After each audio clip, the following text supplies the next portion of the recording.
Have you ever gone to the doctors? You got some major surgery, or you're sick, you're dying, anything. When you're sleeping in the hospital, the first shit they give you is either jello, pudding, applesauce, apple juice, or crackers. And it's like, what, are you trying to make me sick? I mean, all that stuff is acidic. When your body is acidic, you get sick and you don't recover. This just makes no sense to me. Like, I'm going in for surgery in about 10 days. 14 days, pretty sure. I don't know, I don't care. I'm going in for leg surgery, and the shit they're saying on the piece of paper makes no sense. Like, you can't eat for 12 hours before the surgery, and usually that is because if the drugs they give you make you sick, they don't want you to throw up while you're in surgery. So I made a suggestion, and I said, how about I just live on fruits and vegetables, and I'll be fine. I'll be hungrier, but I'll be fine. The reason I don't think doctors understand that if you eat healthy, because I, to this day, have not met one healthy doctor. Like, I haven't. Doctors don't exercise. Not all doctors. There are some fit ones, probably in the physical therapy section. They don't exercise. They don't eat healthy. And sometimes, just sometimes, when I'm walking past the hospital, I will see a doctor smoking a cigarette. It's like, just because you went to college, read a bunch of books for like 8 years, does not mean you are intuitive. We treat these kind of people like, oh my god, he's working in the medical field. Good for him. He's successful.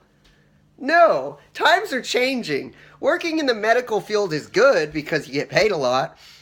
But there's so much useless shit they do to keep you sick.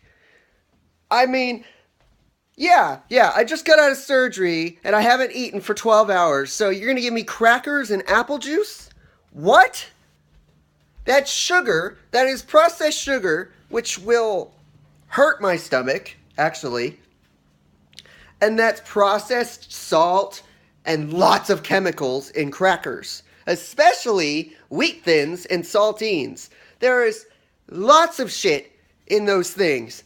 In saltines, they have a thing called caramel color.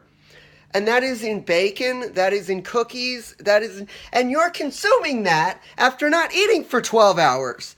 It's like, oh, okay, I'll hurt my stomach instead of make it better with pumpkin seeds.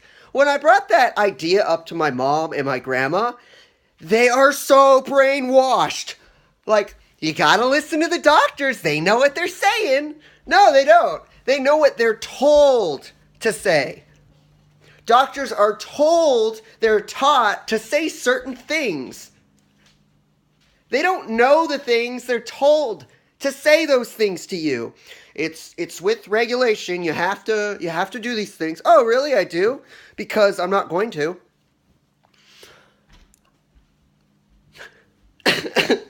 They don't want me to drink any fucking water 7 hours prior to the surgery. Not drinking water for 7 fucking hours. Then you give me a bunch of fucking processed food once I'm out of the surgery and have no energy whatsoever. Are you trying to kill me? Like, really? This is why cancer patients, especially you cancer patients, die faster. Why? One, you're injecting a byproduct of potato gas into your veins, into your blood. You are killing the good and bad cells. But remember, you're killing the good cells. That's what happens when you inject poison into your body, then sit in a bed and not move in a hospital for weeks. If you're really dumb, then you'll accept all the food they give you. They gave one of my grandma's friends who was on his deathbed a Slim Fast. What the fuck is wrong with you? Do you know what's in a Slim Fast? It's shit. It's absolute shit. I get sick if I have Muscle Milk, Slim Fast. There's another one. There's a really bad other one. When the baby boomer generation completely dies off, those things won't exist anymore. Well, a lot of the medical industry uses those. Why? Because this is their basic way of thinking. When you go to school for 8 years and only study one thing to impress your parents, or just because you're a caring person and you want to work in the medical field, then you only know the things that you read in those books. It is rare, from what I've noticed. And don't get me wrong, doctors are really nice people. But they don't know what they're doing. They know what they've been told to do and what they've been taught, but they don't think like a second thought. They've been programmed to obey everything they've read in the books they were told to read in college, and they don't say, hey, maybe CBD can cure epilepsy. Hey, maybe this natural plant can heal. But no, it's called malpractice. Look it up. Doctor malpractice. It's where they tell the patients, over time they learn from other doctors to do this. Every time a doctor writes a prescription to you, they get paid. They get extra money in their salary. Why do you think doctors are so willing to write off prescriptions to people? It's because they're getting money for it. They are pretty much a drug refer person. Like, they refer people for drugs, and they get money for it. It's like being a drug dealer, just you're not dealing it, you're suggesting to take a certain drug. And back to the surgery, when I get out of a surgery, for one thing, let me tell you how the body actually works. I understand, doctors, that you were told on a piece of paper what to tell me, but you didn't think in your own head to what to do. You didn't say, or you can do this if you feel like it, if it makes you comfortable. You don't say that. They don't say that. Why? Because they're taught not to. There are some really nice, friendly, ignorant doctors who don't know how the medical industry is run.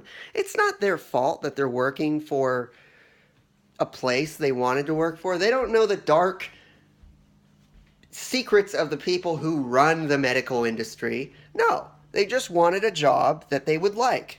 There's nothing wrong with that. It's just, if you try to tell a doctor what the medical industry does behind the scenes, they'll laugh. Why? Because brainwashing and repetition. When you do one skill only, and you don't have a variety of things you're good at, you just practice one thing for 8 years, you get a piece of paper that says you're good at that one thing, and then that's all you do your whole life. I would go fucking crazy. And then occasionally, since you're a doctor, you go on vacations. It's just very generalized. Not all doctors go on vacations. Not all... I'm just saying that most of the time, people who are doctors spend their money unwisely. Not all of them, but mostly they'll go on vacations, they'll have fun with their money. They won't invest it. And this can be any person. Well, let me get back to the surgery. I am not going to listen to the shit they tell me on the piece of paper. One, I already have this planned out. I am going to sneak pumpkin seeds in my pocket, so after the surgery, I have food. Actual human food. Food that comes out of the ground, not from a factory. Did you know that in one of those juice box, those green or whatever color they are, those juice box that they give you in after a surgery, or when you have cancer and you're on their deathbed and they're trying to kill you. Literally, the doctors are trying to kill you. It's not their fault, though. It isn't their fault. They aren't trying to. The medical industry is trying to kill ignorant people. Because when someone is dying, you give them fruits and vegetables and you suggest that they exercise every day.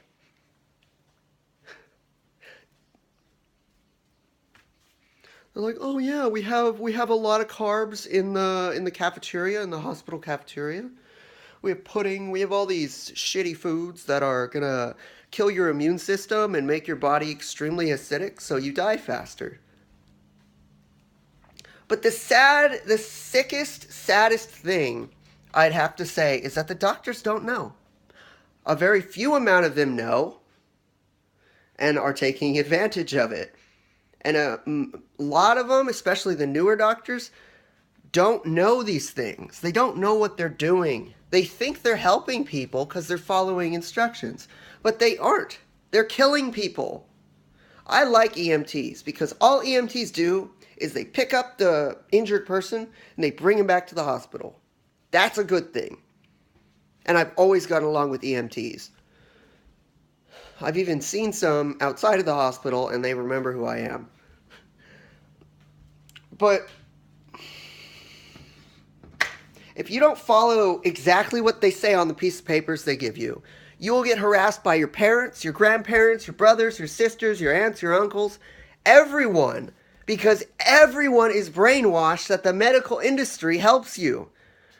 When it comes to doing surgery on like my feet, yeah, I'm glad that they have that. It's a good thing they have good people that can stitch you up or do surgery. That's good. But giving drugs to people that have been proven countless times to kill people and are more addictive than street drugs, that's a bad thing. That's a bad thing. All the doctor knows is that they're getting money. They're giving the people the drugs that they want. I've had one doctor in my entire life who I got Adderall from, and he's the first one that said, "Do you take marijuana?" He's like, "I won't judge you. It's okay if you do. You can still get Adderall." See, that's one of the things I mean. Doctors don't give a fuck who you are. They don't care. As long as they know that they're getting paid for writing a prescription every single goddamn time. They don't care about you. They don't care about what you're going to do with the drugs. They don't have a second thought. They're making money off an ignorant person who wants drugs. Sometimes the doctors will say, no, I can't give you this. A good doctor. But when doctors see money, they just grab it. They're just like, "Oh, this kid wants drugs. I'll give him drugs." When I went in for the Adderall test, they put me in a dark room and they flashed numbers on a computer screen. Do you know how bad that is for someone with epilepsy? Not anymore. I'm not having seizures anymore. But do you know how bad that was at the time? You can't put someone in a black room and flicker letters and numbers in their face and expect them to see them. So they diagnosed me with ADHD because they put me in a black room and they flashed a bunch of letters and numbers in my face and I couldn't see them. So that automatically means I have ADHD and I need drugs. I'm like, that's a great way to identify people that need drugs. You put them in a black room and flash a bunch of letters and numbers in their face, and that means they have a medical problem. When are we going to stop falling for this shit? When are people going to realize, open your mind to the fact that prescription drugs are not what heals you. You are what heals you. My grandma survived her cancer. Why? Because she, every day, said that it's going to go away. God is helping her. God is within you. God is within all men. God is whatever you say God is. It's an imaginary source that gives you hope. and there's nothing wrong with that. But I don't believe that in a book there's an old man with a beard that grants wishes. It's you. You are doing it all.